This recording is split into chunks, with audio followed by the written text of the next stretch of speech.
Woohoo! We are live again with another advertisement episode for Lasergurkenland, reachable under zillihun.com or more precisely under lgl.zillihun.com. Currently, the IP address, well, it's more a domain, isn't it? Is the sun going down or up? It's going up. Okay, cool. Yeah, so today I want to get started with the video real quick because I decided to watch two videos this episode. We are on our Luke Smith trip currently, and yeah, I wanted to watch all three videos about Arch Linux. The one for installing it, we watched already. The one for what you do after the install, we watched that one as well. And now I hope we are watching the third video on how to keep it updated. I hope it is it, because the title is using Pacman on Arch Linux, everything you need to know. It sounds like it is the video he was talking about in the first in the installation video, but I don't know. That's what we get. And because it's so short, it's only 17 minutes, I decided we watch another video from his channel, and it is a talk on the Linuxfest. So that's the plan for this episode. Is this ready? Yeah, this machine is most likely going to get stuck in the mountain over there again, but yeah, whatever. At some point it won't anymore. So let's get started with the first video. As I said, using Pacman on Arch Linux, everything you need to know. Video from 2019 from Luke Smith channel. Yeah, it has almost 60,000 views currently. Let's get started. In this video, I want to give an introductory but also pretty comprehensive view of Pacman, the Arch Linux package manager. That's where the name comes from, which of course is not just used for Arch, but Manjaro and Tergos, Parabola, all the other Arch-based distros. It has a couple main commands and a lot of subcommands that are very elegantly expressed, but they can be a little confusing to introductory users. But we'll go ahead and get into it. So I'll go ahead and say Pacman commands are sort of divided into general categories. Like, for example, there's capital S. S stands for sync, usually has to do with either installing or updating programs, or really just keeping them synced with remote repositories. Or capital R, or capital Q. R is removing programs, Q is searching locally for programs. And so generally, Pacman commands come in the form of a capital letter, and then sometimes a lot of lowercase letters that have different options. So that's generally what you want to keep in mind. Now, if you know anything about Pacman, you probably know that to install something, you run the following command: Pacman, capital S, and then whatever you want to install. So if I want to install Emacs, and of course you do have to run this as root, but if you want to install Emacs, you just say sudo pacman s Emacs. Of course, I don't actually want to install Emacs, but that's how you would do it if you actually wanted to. So this is capital S by itself, but you can also give it a whole lot of sub-options. For example, if the one other most basic Arch command that you might be running relatively often is pacman syu. Now this means basically update all my programs if there are new editions of them on whatever mirror I'm looking at. But you might ask, why specifically do we have capital S, Y, and U? Now capital S, that again is just sync. That's just a general, sort of a command of which Y and U are sort of subcommands.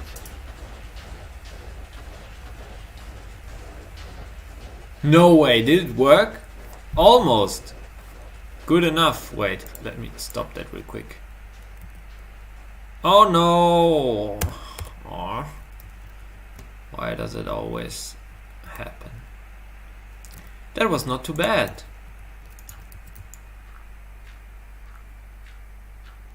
Should I blow the machines up or repair them? Yeah, repairing is probably annoying. Okay, so let's blow them up. Oh wait.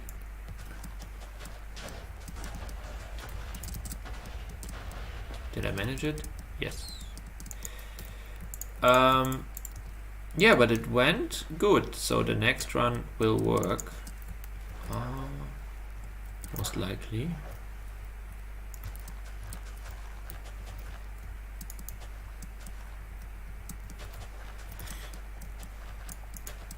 Let's go make sure it actually does.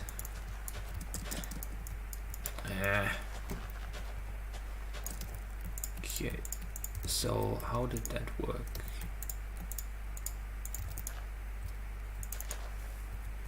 Cool. But why specifically means you just run it by itself. That will synchronize your package database, not updating anything at all. It'll just look at your remote repositories, look at those mirrors you're looking at, and it will try and update. Actually, I don't have a good internet connection here, but that's what it would do if I did. So if you run Pacman Y, that's what it's going to do. Now, Pacman SU, on the other hand, is update those programs that are already detected.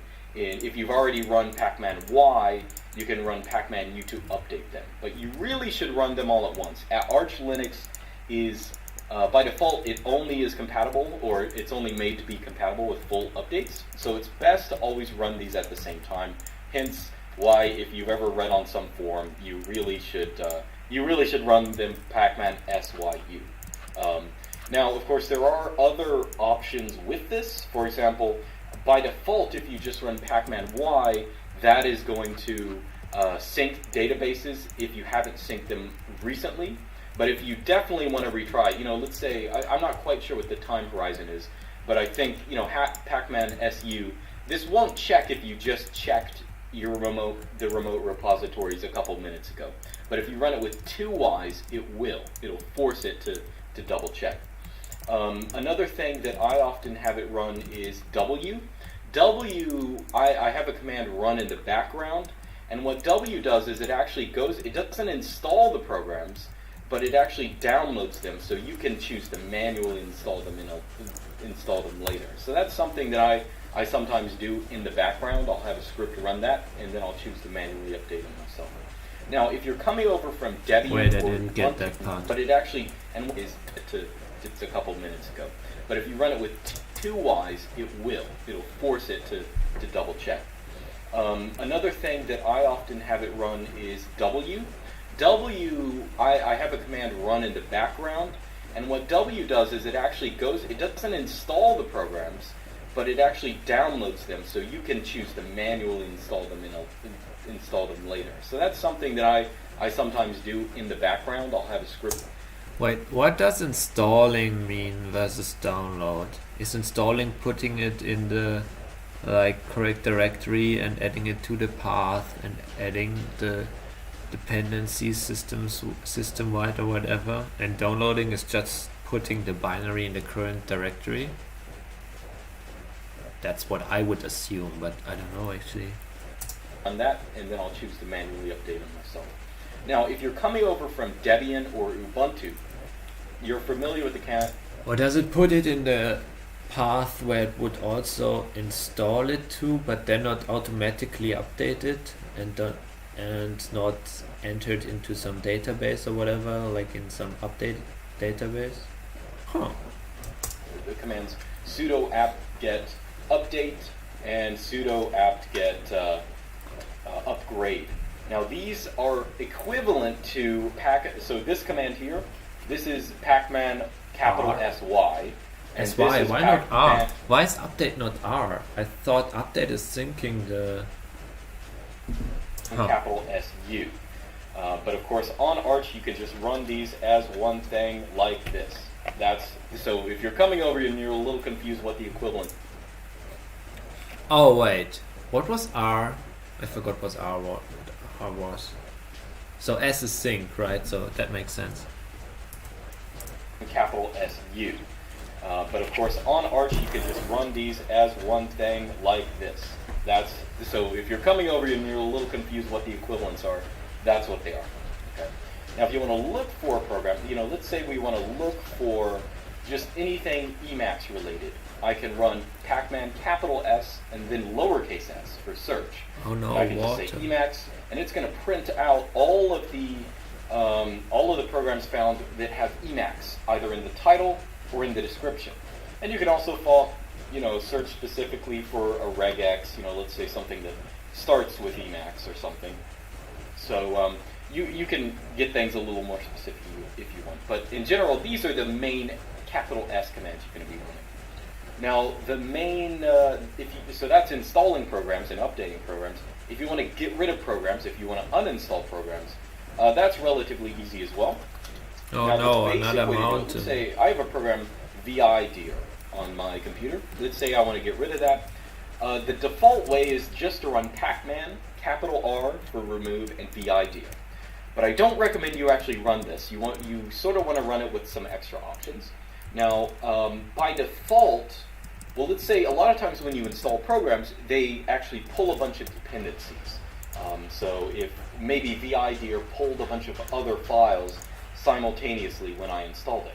So you actually want to get rid of those as well. If you're getting rid of VI, you don't need the rest of those either. So you might as well, get rid of them. So you can also add in the S for dependencies as well. Of course, need to run sudo. And in this case, VI didn't have any dependencies, but if... Did you see this? I did it. I survived the mountain. I'm such an MLG player. Now I didn't listen to the video, of course, in the background because I was so concentrated. Add in the S for dependencies as well. Basically when I installed it.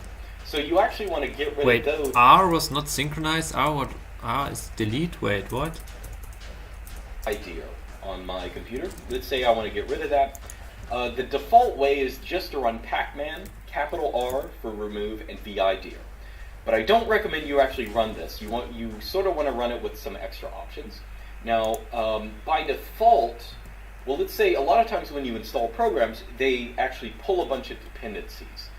So if maybe VI pulled a bunch of other files simultaneously when I installed it. So you actually want to get rid of those as well. If you're getting rid of VI, you don't need the rest of those either. So you might as well, get rid of them. So you can also add in the S for dependencies as well. You of course need to run sudo. And in this case, VI didn't have any dependencies, but if it did, this command would be prompted. Wonderful. What the fuck happened here?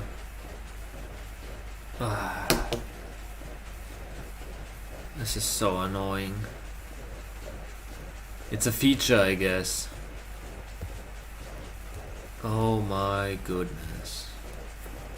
Removed in as well. So I recommend always use lowercase s when you're removing a program. And another sort of mainstay is lowercase n, and that is sometimes there are system config files that will be installed with the program. These aren't like dot files, they're not in your home directory, but system config files. And a lot of times you don't really, if you're uninstalling a program, unless you're dealing specifically with the system config files, which you're usually not, you're usually changing your own dot files, you usually want these removed as well when you uninstall a program. So the best way to uninstall a program on Arch Linux is to run Pacman, capital R, NS, and then whatever program it is. So, what? But that's an How did that not work? It's actually doing. So we've talked about capital S, talked about capital R. The other one that I think is useful is capital Q. Now, I'm not telling you everything about Pacman, but one other one that I use pretty often is capital Q. Now, if you just run that by default, that's going to list out every single package you have installed on your computer. Now, at the same, let's say, for example, I actually use this command a lot with it broke other scripts and stuff if I need to look for something. Or, for example, let's say I want to count up all the programs I have installed. I can just take that output and pipe it into word count, counting lines, and find that I have 781 programs. That's actually a lot. I usually have way less than that, but I guess I have LaTeX installed. That's probably it. So you can run just Q to show you all the programs, but I find it, a lot of these programs you don't install yourself. For example, I didn't install this XCB util cursor. I'm not really sure what that is. I can probably guess based on its name.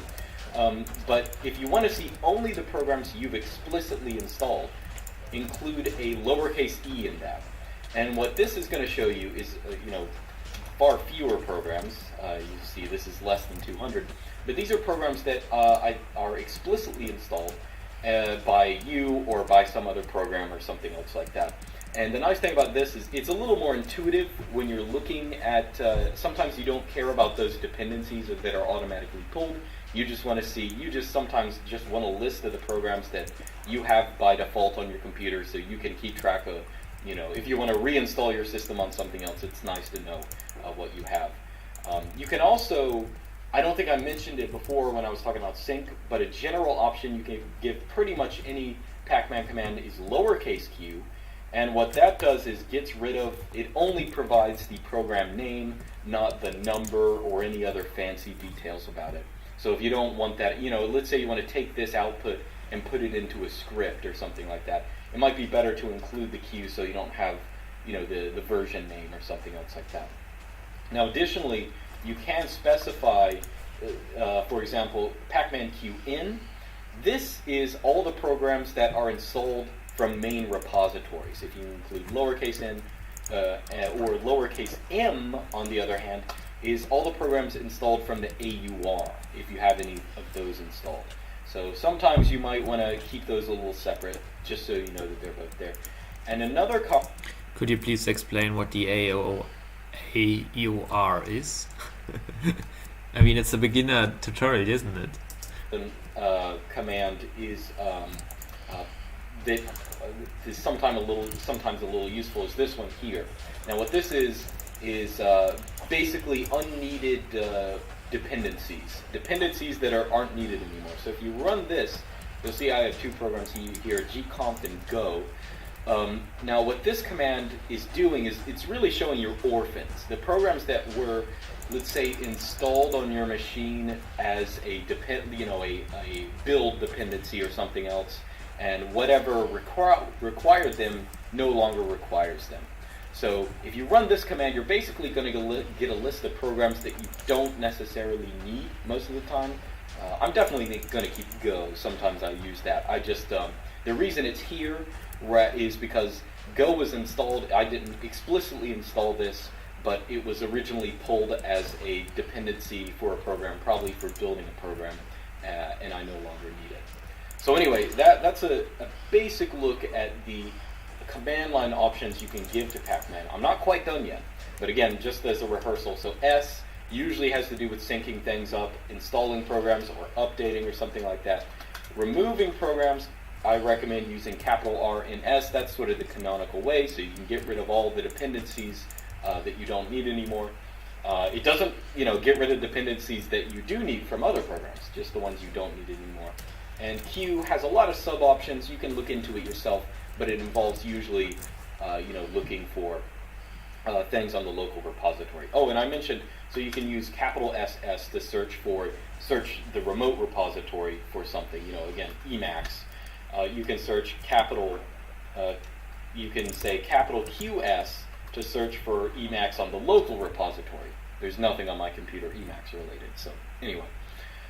So in addition to that, I also want to talk about some of the options you can add to, Pacman, etsy/pacman.conf. So this is the Pacman configuration file, and there are a couple things you might want to contemplate, or at least look at. You might want to, change. Now, of course, you can change basic stuff like, where you have the cache and log. I don't recommend doing that, and I don't really do any of that myself. But there are a couple things. First off, you probably already noticed that, whenever I run a command, again, let's, search for Emacs or something like that, you'll notice that I have a bunch of color in the output of Pacman. That is not default. By default, it's actually just all white, but I really prefer having color. So you can actually just put the word color in your pacman.conf file, and that will generate either bold text or different kind of color. It makes it a little more readable, so you can see what's going on. I just prefer it, so I definitely have that. Additionally, check space. This let's see if I run sudo pacman. If I update or something like that, it will, or I think maybe it's not in this output, but it will provide you checks to see that there's enough disk space on your computer, stuff like that. You can also change other things. So notice the output of this where it lists out all the different packages in one big list. Another thing you can do, let's say I uncomment verbose package lists. I'm going to say no here, and then I'm going to rerun this command. And what this is going to do, it actually, instead of listing those out in one big paragraph, it gives me this bigger thing showing the old version, new version, the change in each one. You might want this. I think it's a little much, but it is one potential option if you want it. And also this right here, I love candy. If you put it in your Pacman conf, it's sort of a I guess Easter egg. It will change the loading bar to like a literal Pac-Man that's like eating stuff on your screen. So, that's a nice little thing if you want. Aside from that, I think that's pretty much it. You can add, of course, your own repositories in here, or if you want to activate community testing or testing generally, you can do them here. But that's pretty much it. Aside from that, I suppose you already know, but you can change, if you haven't already, you might want to at least change your mirror list in etsy/pacmand/mirror list. And this, of course, is the sequence of mirrors that Pacman is reading whenever you update. You probably know this already. If you don't, you should definitely look into it, because the order of servers in this file will determine which server you are looking for when you're updating. And you're definitely going to, so I'm in the United States, I want to have United States servers at the very top, obviously. I don't want to have servers, in Ukraine or something like that. So I definitely, if you haven't done it already, they have some utility for sorting mirrors. I think it's sort of silly. I just prefer going in here and moving up servers that are probably close to me manually to the top, and I find it better. And if you have the kind of error, every once in a while you'll get an error where like you're updating your packages and it says, oh, could not connect to blah blah blah server or something like that, or no response. That could be a server problem where, like, let's say this server for whatever reason is down. In that case, you should just comment it out or something. Every once in a while that happens. That's sort of, a problem on their end, wherever they are. So anyway, hopefully this is pretty much all you need to know for Pacman. But of course, check the Pacman manual at Man-Pacman, or check the Arch Wiki. But I hope that this has been a good enough introduction for all of you guys. But anyway, I will see you guys next time. Come. Okay. So, as you know, it's a 2 video episode. So the next video on my list is multitasking. Linux is the Wild West, and let it be that way. Luke Smith, Southeast Linuxfest 2018, a video from 2018. It has 40,000 views, and I would say let's get started. Okay, so Linux is the Wild West. So I'm Luke. I am Luke Smith. I should stand behind the mic, shouldn't I? So my presentation is entitled Linux is the Wild West, which of course was decided the night of the application being due for this conference, and just sort of came to my head. It was only after that I realized that Linuxfest generously gives an entire hour to talk about whatever I want. So I'm going to talk about Linux. I want to talk specifically about minimalist software, why it's, I guess, important for Linux, but not so much in itself, but sort of as a greater, there's a more general point that I want to make that's sort of about the nature of decentrality, decentralism in design features and other things that's relevant to my own work. So if you don't know me, I'm not any kind of IT person. I actually am a doctoral candidate in linguistics. So actually, who knows me? Who knows who I am? Oh, okay, all right. All these people who were awkwardly walking by me and didn't say hello. I wish I could see the crowd. It's only the presentation. So he didn't say how many people. But hello, everyone. I don't even know how big the crowd is, but it seems like there are people who know him and didn't say something. Cool. So I run a YouTube channel. Maybe I'll talk about that in a second, but it doesn't really matter. So anyway, and I will say there's an alternate title to this, and that is The Future is Decentralized. But I thought that sounded a little too much like a TED Talk, so I'm just going to skip that. So anyway, there's this traditional dichotomy that people in the free software movement have, and that is between free software and proprietary. Why was it so fast, or was it Was I wrong? Whatever. Software. Or of course, when I say free software, I mean it in the FSF sense, free, libre, open source, distributable, visible code, against proprietary software. So this is traditionally how Linux users have sort of defined, what they do as opposed to what Microsoft or Apple or something like that does. And that sort of defines the identity of people in a lot of ways. And don't get me wrong, I like free software, I'm a big fan of it. I have, 2 Libre-booted ThinkPads, and I always support using free software when you can, but I don't actually think that's the most important issue, or really the defining feature of Linux as we know it. And of course, I'm not talking about the kernel, I'm talking about the general environment of Linux as a aggregation of a bunch of different tools. And that is, I really think what is the important thing in Linux is minimalist software versus bloat. I don't know what to call the opposite of minimalist software that doesn't sound bad. Maybe enterprise, big programs that have a lot of features that try and do a lot of things. And I think that's really, at the core of it, that's more or less the important thing that distinguishes Linux from, or not just Linux, but Linux and the BSD, that whole world of software from everything else. One example, this is actually something relevant to my own work. Oh, why am I still wearing this if I'm not using it? So this is Herbert Simon. Who knows Herbert Simon? That's exactly how many people I was expecting. So Herbert Simon it's hard to describe him. We can think of him as being an economist or something. But he worked on something like you could call cybernetics, okay? The study of systems and stuff like that. And he has a very, very nice parable in one of his works, and it's called the parable of the watchmakers. Which I have a nice watch here that you can look at. So the parable of the watchmakers goes like this. So there are 2 different watchmakers.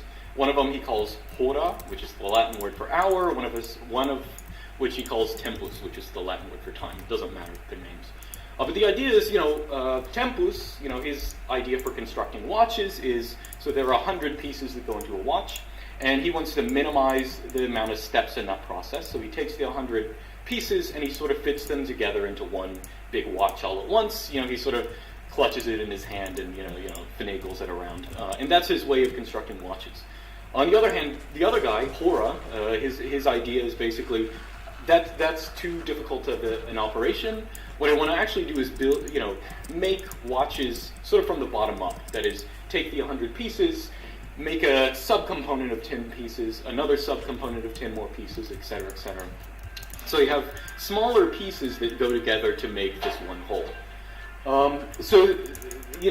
Simon's, his whole point of using this is there's a sense in which the more decentralized model, when you're building watches from subcomponents, this is actually a much better way of organizing, your life or business. And if you think about it this way, so if you're building a watch with 100 pieces all at once, and you hear a knock at the door and you have to leave it, all your progress is gone.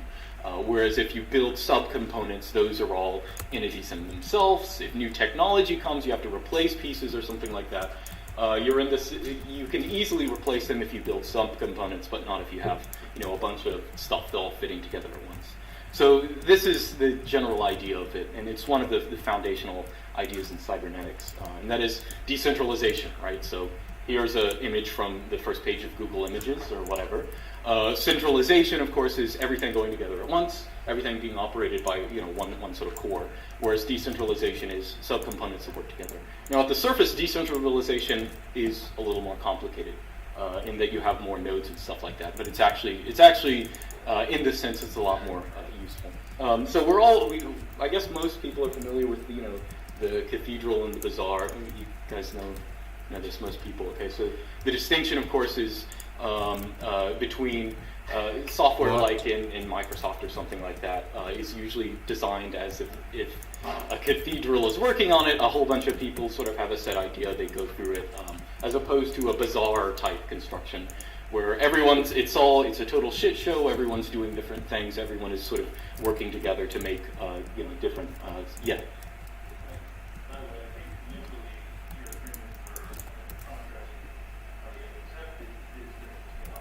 Right.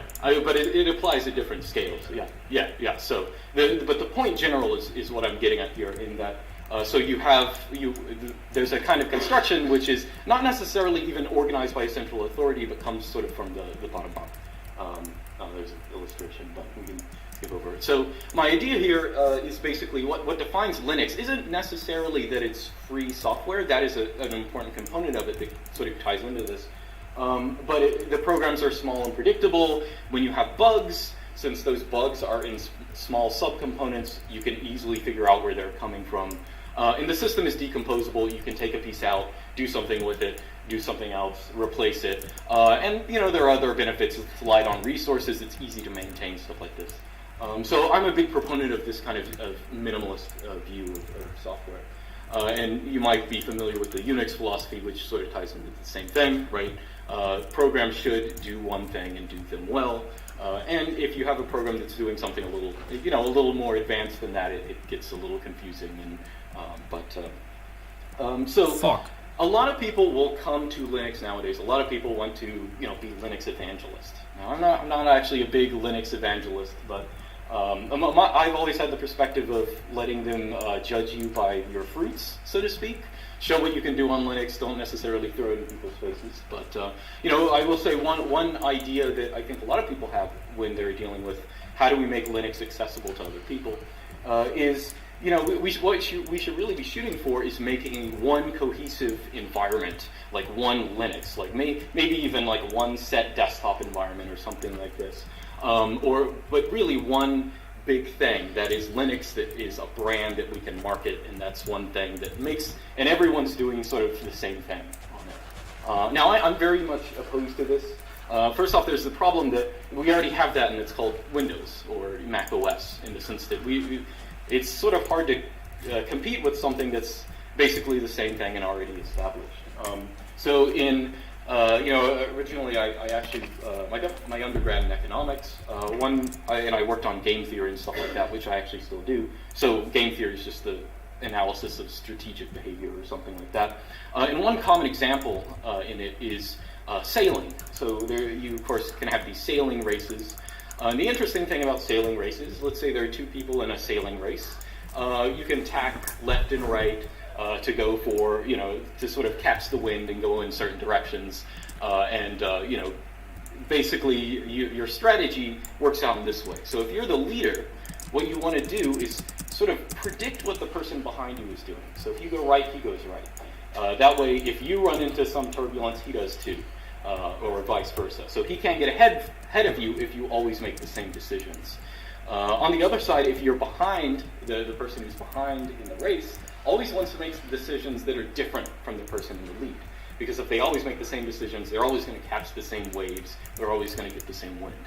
And I think the same thing is true of Linux. Like, a lot of people have this idea that competing with Mac OS or something, or competing with Windows is an issue of making similar design decisions that they've made in the past. And I think that's not incredibly right. Now, of course, that makes that some users are attracted to easy-to-use features, but I think the important thing is actually making Linux distinct from these.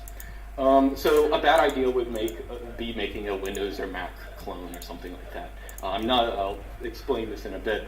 But my idea is basically leave the chaos in place, leave these small decentralized programs, let them be there, but give new users tools to make sense of it, make it easy for them to do that. Because you might have a chaotic world, but if people have the resources for navigating the chaotic world, that's a good thing.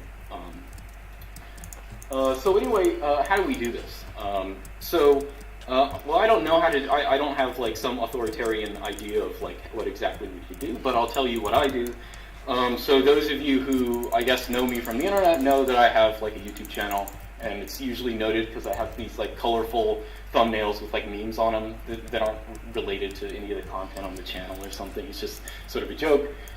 So my thing, I actually started using Linux, I guess, 3 years ago or something like that, and really just when Windows 10 came out.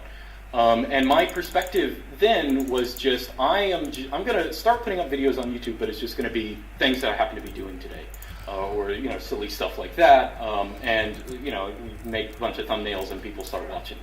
And my objective has always been making just little tutorials that are maybe 5-7 minutes that show you exactly how to do something, not droning on about how I feel about Linux or something like that. That's what Linuxfest is for.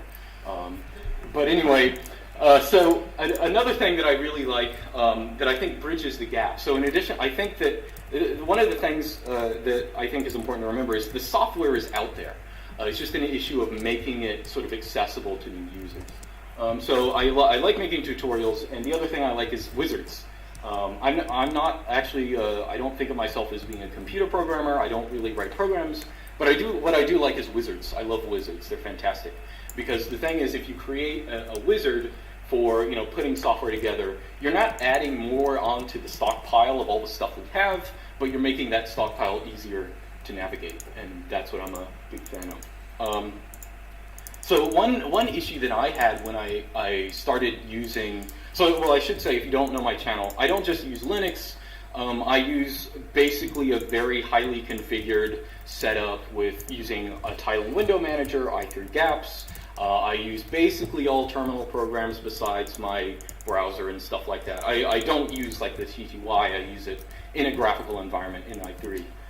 And my objective is pretty much using keyboard programs that are easily accessible by the keyboard, don't really use the mouse, and basically minimizing the time that I use, the number of key presses it takes for me to do something. That's basically my idea.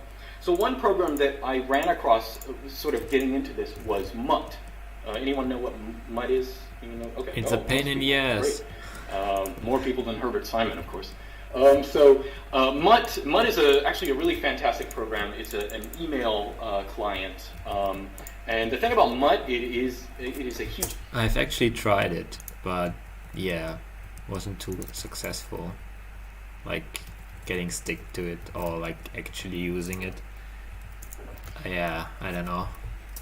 To get working, it's on well, actually, who uses Mutt? Okay, wow, look at that. There's like at least 2.5 people.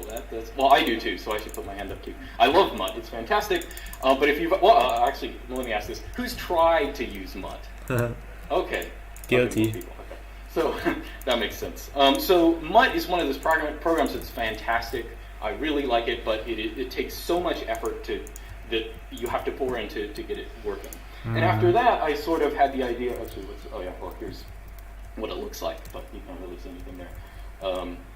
So what I ended up doing is, it basically took me a year to get Mutt configured the way I wanted, and that's relatively typical. But I realized after I was done with this, I could basically list out all the stuff I did, like all the stuff that you actually need to go through. Now, I don't just mean Mutt configured. I wanted offline email. I wanted my passwords to be automatically accessible and encrypted, so not just any person could see them.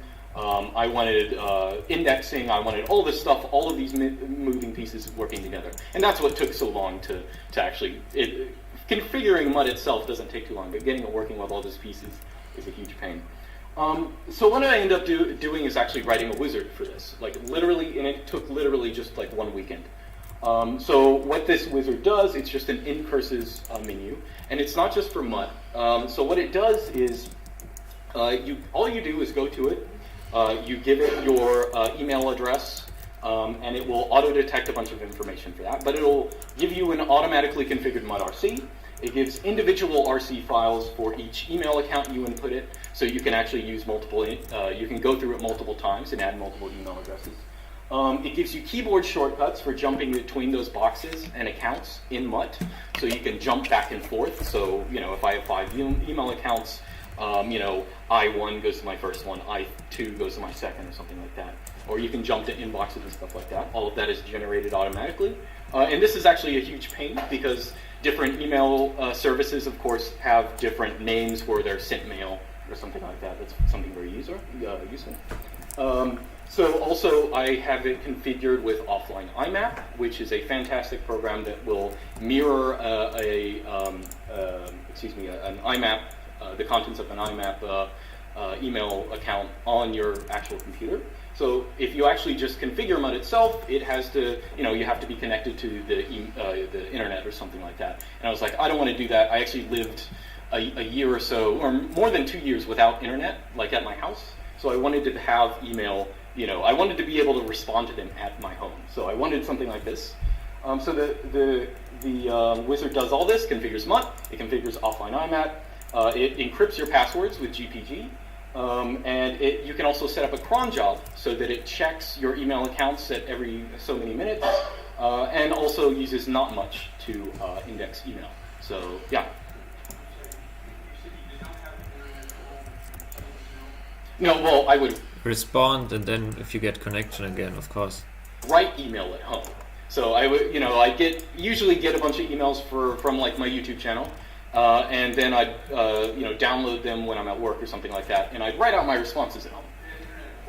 Yeah, that's what I use. It's not like I didn't live in a cabin totally alone, but and by the way, if any of you guys are thinking about like if your internet is about to expire at your home, I'm a full proponent of just not having internet at your house. I think it's fantastic. It's really great. Yeah, everyone who's done it is like, oh man, I'm so free. You realize how much time you have. She says no. Yeah. So yes. Cell phone. Oh, I hate those things too. The only reason I have a cell phone is because my parents still pay for it. So whatever. I have to have it. They'll complain if I don't. But yeah, I think cell phones are the same. Like yeah, realistically, I'm gonna just have a landline when I have that ability. I hate those things, but I really just never use my cell phone. I could. Well, I will say I basically just keep my cell phone at my house all times. Like I happen to. Oh, I didn't think that's funny. I thought a lot of people did that. I don't know. I hate phones so much. It's terrible. And you know what? Okay, this is not relevant to my original thought. Oh, okay, never mind. I have plenty of time, so I'll tell this. So one funny thing, it's the state of our society. Oh God, I hope my dad isn't watching this, but he might eventually. So one of the things about my dad is, he plays Pokemon Go. You know what these adults nowadays are playing? Like it's crazy. Like 20 years ago, I was. My dad's probably watching this. Hey, Dad. But 20 years ago, he used to complain of me playing Pokemon at the dinner table, and now, like every time we go out, he's playing Pokemon Go, and I don't know. Like he came out. I recently moved from Arizona back to Georgia after a while, and he came out to help me in Arizona, but I secretly suspect it's to get like sand slashes and stuff that they don't have. Like that. He was so happy. He's like, "Wow, I've never seen a Lilith. This is great." So that's our society. So yeah, I'm against cell phones too, and it's also insane to me that like 10-year-old kids have like cell phones. I don't know how this happens, but anyway. So what was I talking about? Wizardry. So the thing about, so what the wizard does is it configures MUT for you, it configures offline IMAP, it indexes your mail so you can easily search it with a keyboard shortcut, it gives you a lot of what I consider sensible defaults, encrypts your password, all this stuff, and on the user side, it just works. Like you don't have to know what's going on, but it's totally fine, you don't actually have to think about it. I just follow the directions, which actually is sometimes hard for people, but anyway.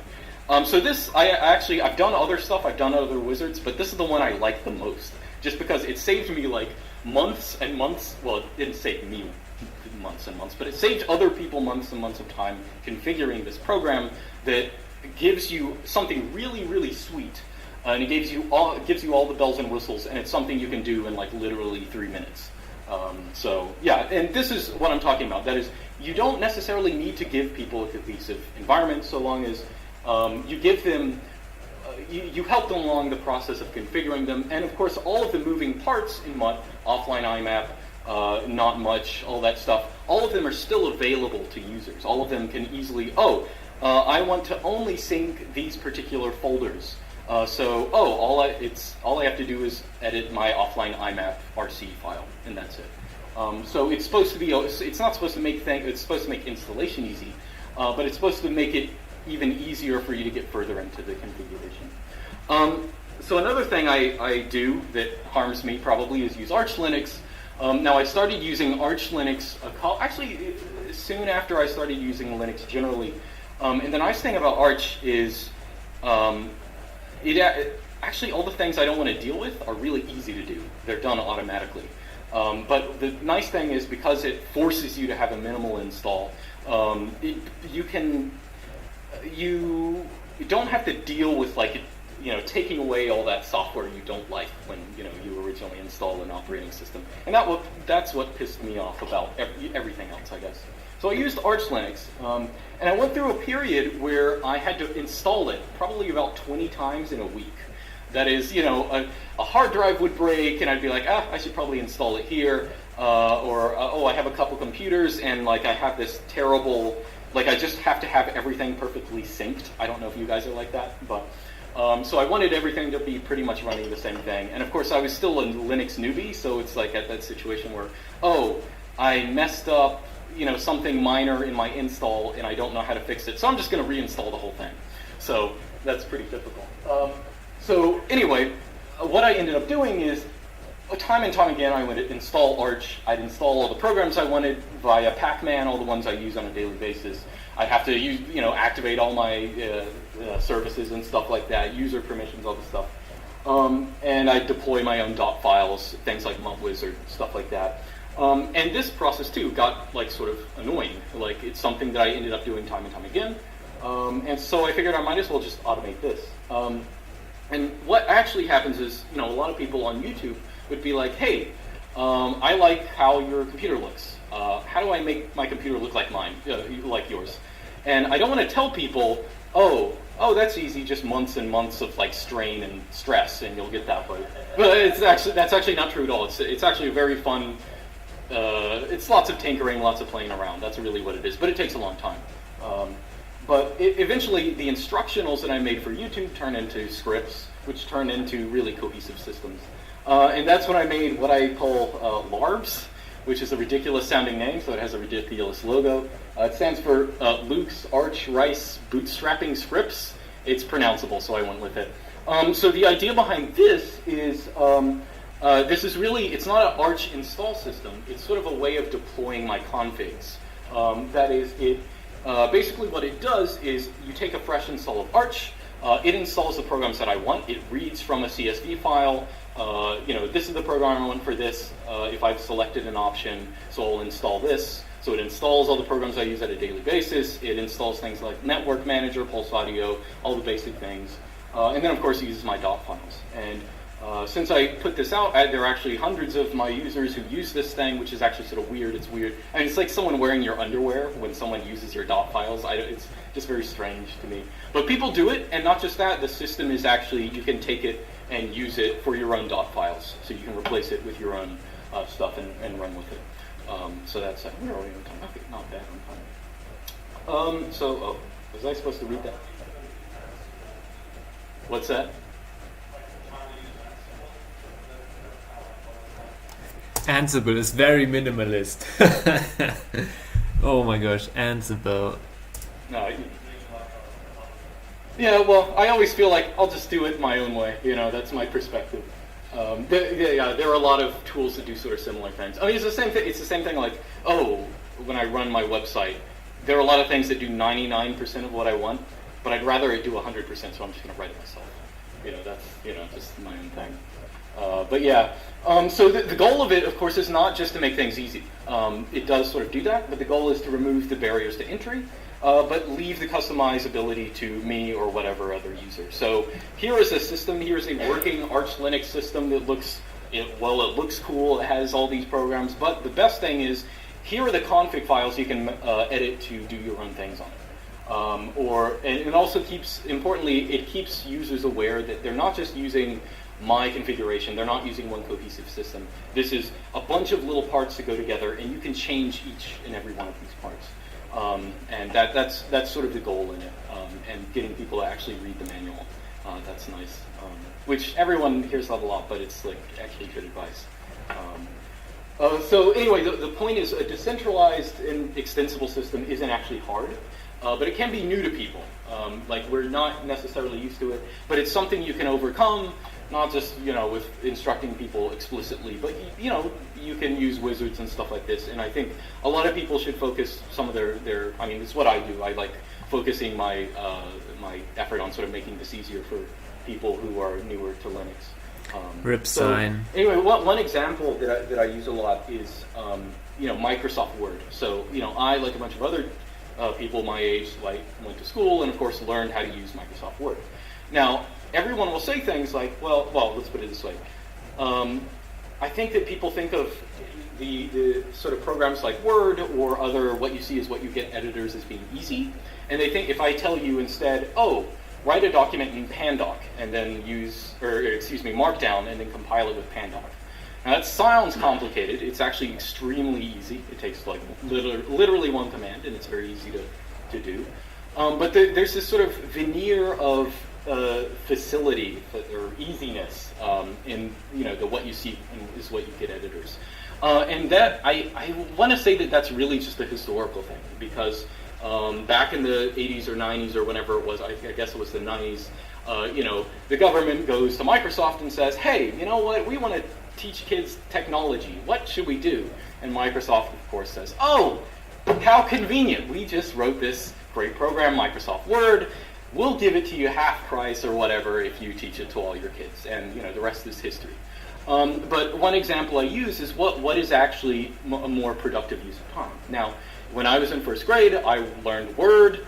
Everything I learned in first grade about Word wasn't true 2 years later when they changed it. And what I learned after that wasn't true after they moved everything around again. But if I had spent my first grade learning something like grep or awk or something like that. Who learns Word in the first grade? Oh my gosh. Well, that's not common in Germany, I guess. Crazy. But imagine learning grep and awk at first grade. That would be awesome.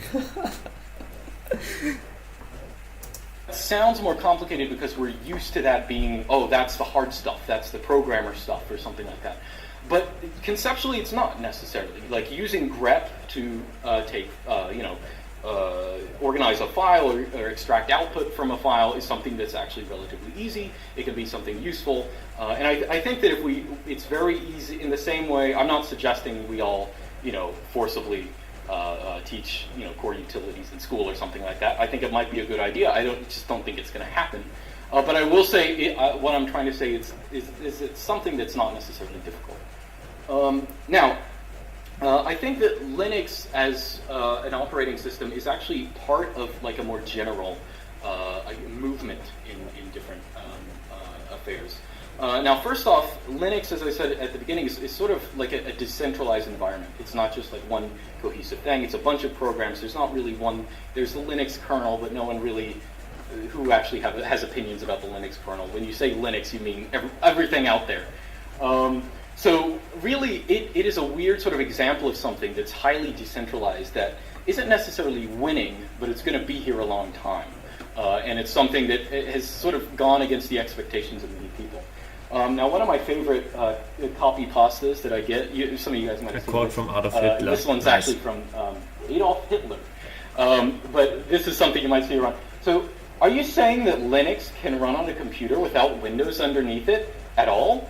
As in, without a boot disk, without any drivers, without any services? That sounds preposterous to me. If that were true, and I doubt it, then companies would be selling your computers without a Windows. This is clearly not happening, so there must be an error in your calculations. I hope you realize that Windows is more than just Office.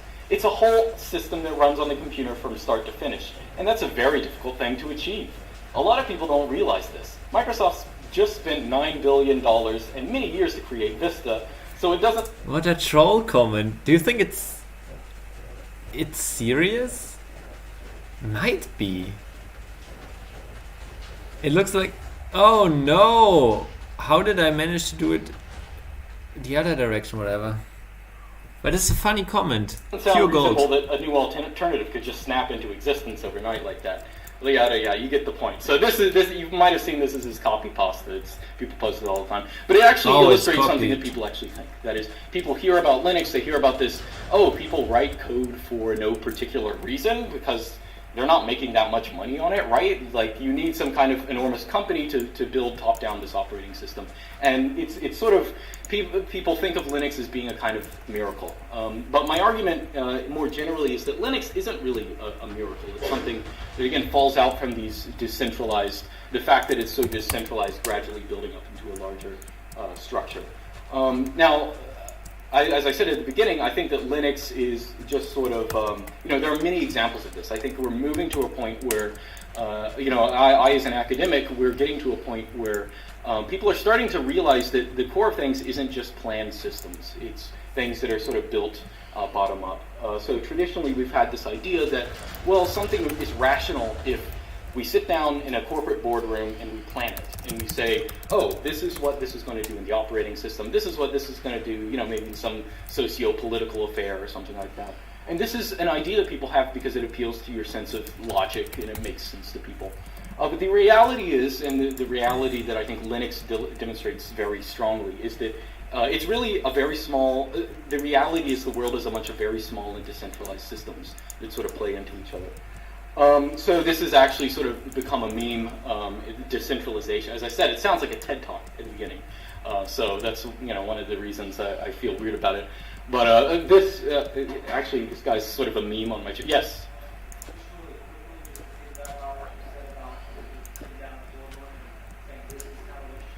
Yeah.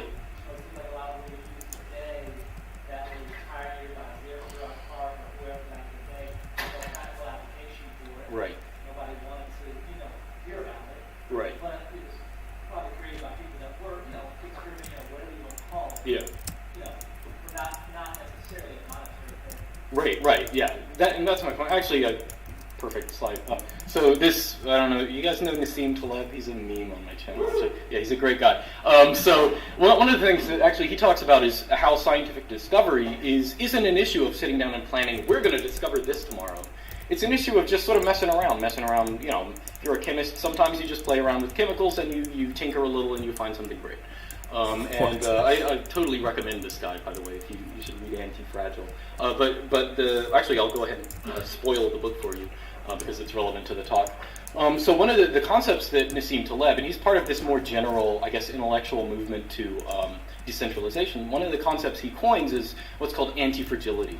That is, something is fragile if you expose it to sort of stress and it breaks. Whereas something is anti-fragile if you expose it to stress or something dangerous and it actually gets better. And there's a sense in which Linux is exactly like that. In the sense that, it's nice to have a bunch of little programs, and it's nice, one of the best things about Linux is that it's buggy. There are programs that mess up, bugs happen, they happen all the time because there's so many moving parts. The great thing about bugs is you can, especially in an environment where everything is decentralized, is you can deal with them at a very local level. They cause local damage. The world doesn't collapse. Your entire operating system doesn't collapse or something like that where you have a bug. And when someone complains about Linux being buggy, I think that's a good thing. Because effectively what it shows is all the problems in coding that are happening in Linux are visible and we can deal with them. Whereas if we deal with a operating system that is closed source and not necessarily visible to us, that's something that is it doesn't work that way. It's more dangerous because when the problems actually show up, they're catastrophic. That's sort of just what I said. So anyway, so this is something that defines software. It defines a lot of social affairs, and it defines how we model things scientifically. So again, in my field, this is Jerry Fodor. I don't know if you're familiar with him. He wrote The Modularity of Miles knows. He wrote The Modularity of Mind. Actually, who knows Jerry Fodor? Oh, not as many people as I thought. I thought he was like a household name. Okay. Yeah, I guess. Okay. Yeah, my household. All of us know about. Okay, so Jerry Fodor is sort of a philosopher. He's actually recently late. He died recently. That's what I'm trying to say. One of his ideas is effectively the mind is modular. That is, it's not one big unit. It's actually a bunch of subunits and stuff like that. But one of the nice things about this is sort of a decentralized idea, but it's now come under fire by people who are even more extremely decentralized. That is, nowadays, you have the rise of what's called PDP or connectionism, that's parallel distributed processing. The idea behind it is, this is like neural nets kind of stuff. And the idea that has to do with it in sort of cognitive science is that basically we don't so much even have modules, but the level of, the level relevant in even neurology is lower. That is, really what you have is small neuronal elements that interact with each other in very complex ways. And the architecture of the mind is so decentralized and distributed, you don't even have modules. You have something even more diffuse. And one of the reasons, for example, if you knock your head against a wall or something, and you don't immediately die, is because your brain, in a sense, it isn't necessarily anti-fragile, but there's a lot of redundancy in it. If you lose part of your brain having a stroke or having severe damage, it can recover and stuff like that. And this is actually is the field more generally of cognitive science is sort of moving in this direction. Even though all my advisors and stuff like that don't like it, but it's sort of because they're old and they call everything they don't like behaviorism, but it's, whatever. Skinner didn't do anything wrong. So neural nets. So the other thing, actually, this is relevant to my work. So this was in my mind because we went over it in a seminar recently. But one of the things about a lot of scientific modeling, again, I'm a formal linguist, is that there are a lot of domains in cognition that aren't even modelable without highly decentralized networks. So one of the things I work in is how the prosody of language actually affects things like word order or the syntactic categories of language or something like that.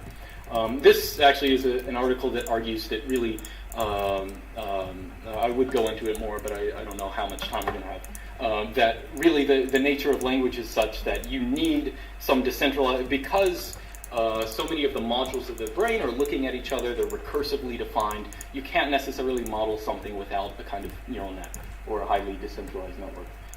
That's not a neural net, that's a neural net. So anyway, the idea behind this is really the brain obeys the Unix philosophy, not just the brain, but a lot of things functioning in society more or less obey the Unix philosophy in the sense that they do one thing, they do them well, and a lot of the aggregate features we observe in the world, they are not designed, they come they're emergent properties of the smaller features. What was I going to I already talked about this. Anyway, that's a syntax. Oh, well, one other aspect I should talk about. So this is a syntax tree in linguistics. We do those all the time. They're all fake. They're not really real. But one of the things that people notice about the structure of language is, even though verbs, if you think of verbs as being like functions, some verbs seem to have multiple arguments, stuff like that. But one of the findings of linguistics generally is that languages are usually very decentralized. They're basically binary in their structure. Like if you draw a sentence out, they're basically as decentralized as possible with as many nodes. And this actually, we're coming full circle because, as I mentioned at the beginning of the talk, there is, during the 20th century, with Herbert Simon and a lot of other people who worked on cybernetics, there was the idea that, the watchmakers paradox. The watchmakers parable, where decentralized systems, as you construct them, are actually a lot more efficient. They can survive stressors better. They can survive. They're more future-proof. That's another TED Talk word. But in general, that's the idea behind it. And I only put this book up because Jeff Sampson, who's an interesting guy, noted this as language as well. So anyway, I think.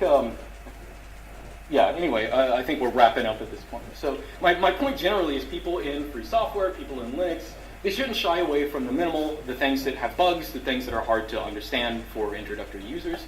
And I think people should focus more on making things accessible. Is making things accessible to new users, and not by throwing more bloat on top to make sense of it, to give sort of a familiar environment to it, but giving people the tools they need to navigate the sort of Linux world. So my TED Talk takeaways are overcomplicate design. That should be a D at the end. Overcomplicated design. Okay, that's not even a sentence. Forget about it. Overcomplicated design is bad, and small is beautiful. If you can't break it, you can't improve it. That is, if you can't find bugs in something, you can't improve it. And it's great to have bugs that are at a small level than are at a larger level. And make the learning curve easier. Give people tutorials, give people wizards, make life easy for them. But don't get rid of learning curves, because that is just sort of paving over the problem. It's exporting it for later on. So that I think the next slide is conclude. Oh yeah, that's it. So that's my contact information, and I guess that's about it. You guys want any questions or something? So, yeah. Well, I mean, I'll realize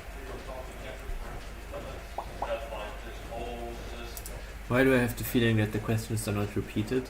Right. And I mean, I would say that, like, Richard Stallman, Oh yeah. you know, I disagree with you completely. Well, I think everyone. You know, like, really what you're referring to, like, open and stuff. Well, it's even big. It's even bigger than that. It's even. Well, yeah, exactly. That's why I tried to hit. What the only thing I understood is like Richard Stallman would disagree with you. My bet, and it's not even GNU Linux. It's greater than that. When I'm talking about it, I'm talking about like all these programs that. I mean, the entire environment of development. I think everyone understands if I use if I say Linux, most people sort of understand. Yeah, but yeah, I'm not talking about the kernel, and I'm not talking about even GNU Linux. I'm talking about something more general. So, yeah. Yeah, I think it's like when you start talking about kind of like semantics, it's a little bit like this or that, but you know, it's like the concept of computing. It's like, you know, there's this thing where like infinite agents is all safe. We say, well, certain people may not have access to stuff, and they don't have money, they don't have best computers, they don't have iPads and stuff like this. But you know, a lot of people in this room, they know that, you know, like you said, there's a lot of powerful utilities like Fred and things like that that have been here for a long time and going to continue to be here. And you know, just because you can, you know, work a program, a tool, a product, per se, doesn't necessarily make you smarter, especially if they can change it, right? Yeah. So, you know, there's apps, there's kids that can use apps, things like that, but I see value in teaching people, you know, core stuff. Right. You know, Right. that makes sense. Yeah, no, yeah, it does make sense. In fact, one of the things about Linux, so I don't necessarily think Linux is going to become, you know, the number one OS anytime soon, but I think there's a sense in which we can say that Linux will outlast both Microsoft and Apple. And the reason I say that is because both of those are just centralized authorities that are tied to particular companies. And who knows what happens in the next month, maybe next 100 years, but those two are eventually going to pass away. But a distributed system like Linux or something like that, or you know whatever you want to call it, the GNU/Linux general environment or something like that, that's something that's going to be around. So for that exact reason why you say it, that's something that's going to be, I mean, it's valuable learning, stuff like that. Yeah. Right. Right, yeah. So, yes.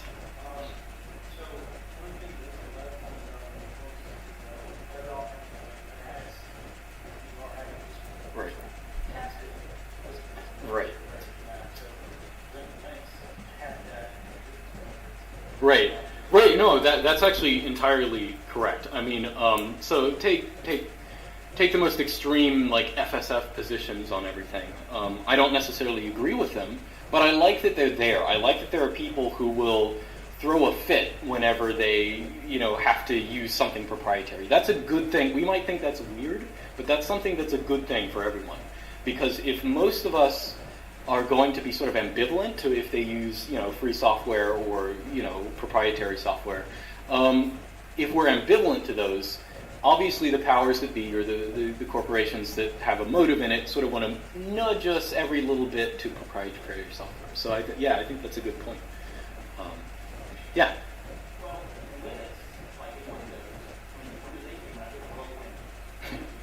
Yeah.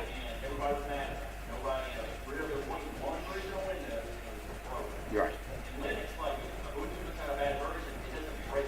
Exactly. And that's the big thing people miss about that. Right. Remember back in the day, people were calling for, we should have one desktop. Oh, yeah. We have one desktop, everybody can come to it. Well, that doesn't work for everything. Like Yeah. with old laptop, you only have to run Pacman and something else, maybe you want to run something else. Linux is good the way it is. Right. Yeah, I'm going to repeat that for the microphone because that's a good point. Yeah, so his point was, you know, it's a lot of people have said that, you know, oh, we should just have one distribution, one, you know, desktop environment or something like that. But yeah, it's having all your eggs in one basket, right? It's not very conducive for the long term when things mess up. And right. Right. It's nice having that optionality. Right.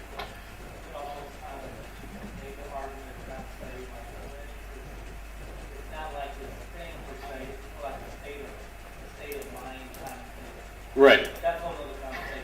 Yeah, well, the way I put it, my subscribers always make fun of me for saying this on YouTube, but yeah, Linux is sort of a social construct. There's not really one essence of Linux. There are just many different working parts, and you put them together, and it looks like a Linux, so that's what it is. Yeah, well, the technical definition, you know. Any other? Yeah, you never know. But the important, like, even when Linus is gone and the kernel, you know, who knows what happens to the kernel, the system in general still survives, right? It's easy enough to, there are other kernels out there, and yeah. Yeah, just to go to your point, you know, when we talked yesterday on limited subsystems of Linux, how much, not just the figures from the Pacman in terms of downloading Linux distributions from Windows, and that is everything except the kernel, and so forth. Right, right. Yeah, and I also feel, yeah, and I think, I mean, one other example is like, so Android is Linux. But is it really? I mean, it has the kernel, but doesn't really feel like the same thing. You know, the term is. Well, okay, yeah. Well, yeah, but I'm just saying, in the sense of Linux that I've been using it here, it doesn't really. Yes, I know that it's technically Linux, but it feels wrong. The opposite example is the BSD unit. Right. They don't use the Linux kernel, but they're very Linux-like. Yeah, exactly. Linux is very Unix. Yeah. Yeah, I think we just need a word for that. I don't. Oh, okay. Yeah, well, I should say I guess the title of the talk should be, you know, the Unix environment is the Wild West or something like that. Yeah. All right. Any other questions or just rumblings? All right. I guess that's it. Well, it was nice talking to you guys. Yeah.